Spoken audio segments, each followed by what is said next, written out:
Okay, so this video is about one of my favorite things, one of my favorite upgrades on cars: wheels, tires. When I was looking for wheels for my car, it was a very difficult task to try to find wheels because the offsets were the main issue. You can't just go try on rims because it's not feasible. So we decided to put this video together to help you guys figure out how to fit wheels in your car. Like this is gonna be like a reference to let you know what to expect. Okay, so one of the main things to consider when you're doing your wheel upgrade is brake clearance, like your caliper clearance. That's very important.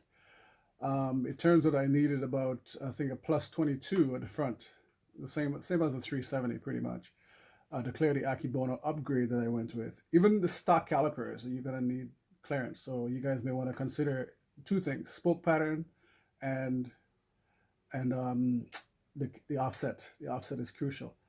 Um, the higher the number and the offset, the more the wheel is gonna sit inwards into the car. The lower the offset, the more the wheel will extend out of the fender. So you want to, if you don't want too much of a poke without having to camber your car and all that sort of jazz, you gotta get the wheel spec on point. Otherwise, you're gonna have a really big issue because once you buy wheels and you mount them, you can't return them. So you got to make sure that you do all your homework before you decide to buy wheels. Now, there are also apps, wheel offset measurement apps, or whatever you want to call it, wheel fitment apps that you could actually try.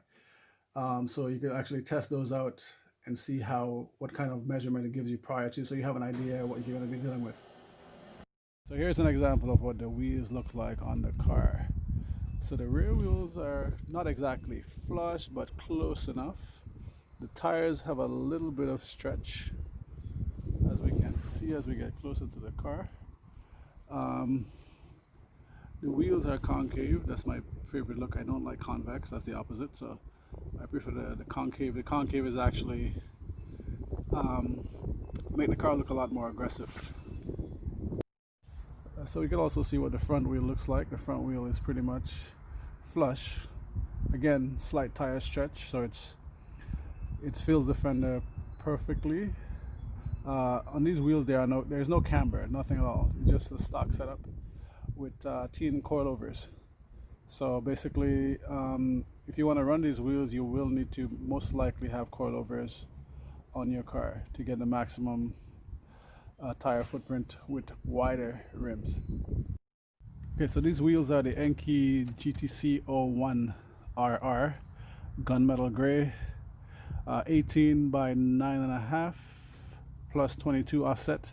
Tire size is 245/40 ZR18s, and we're sitting in front of the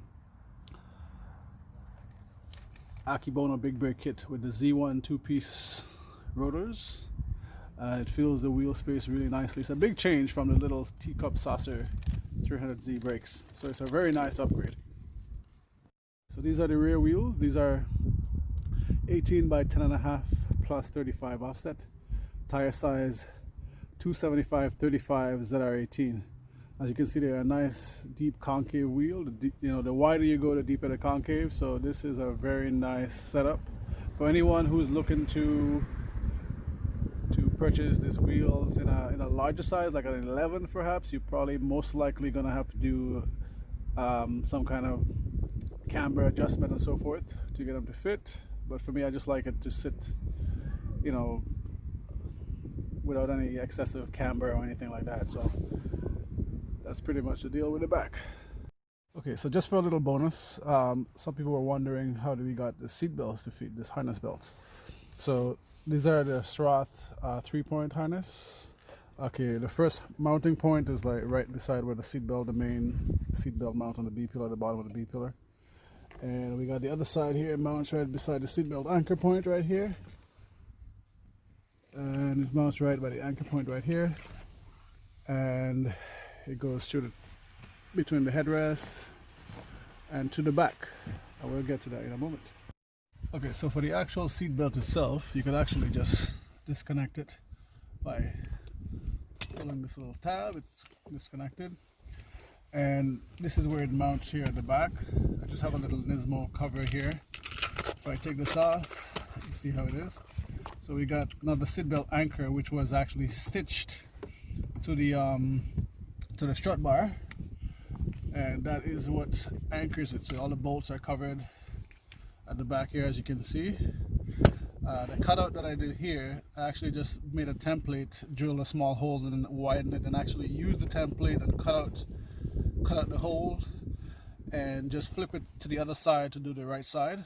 Like basically with the red thing that you see around here, this is just a piece of silicone tubing that I just cut in half, and you just actually just, you know, put it around the area. So pretty much this is what it looks like. So the silicone tubing just goes in and keeps that looking nice and neat. So just in case for all those who are wondering, this is how it is done. Okay, so I hope this video was a help to the guys who just got a Z and looking for wheels. Hopefully that this video is a reference to what you guys need to do to your car, what rims to source and all that sort of jazz. Thanks for watching. See you guys in the next one.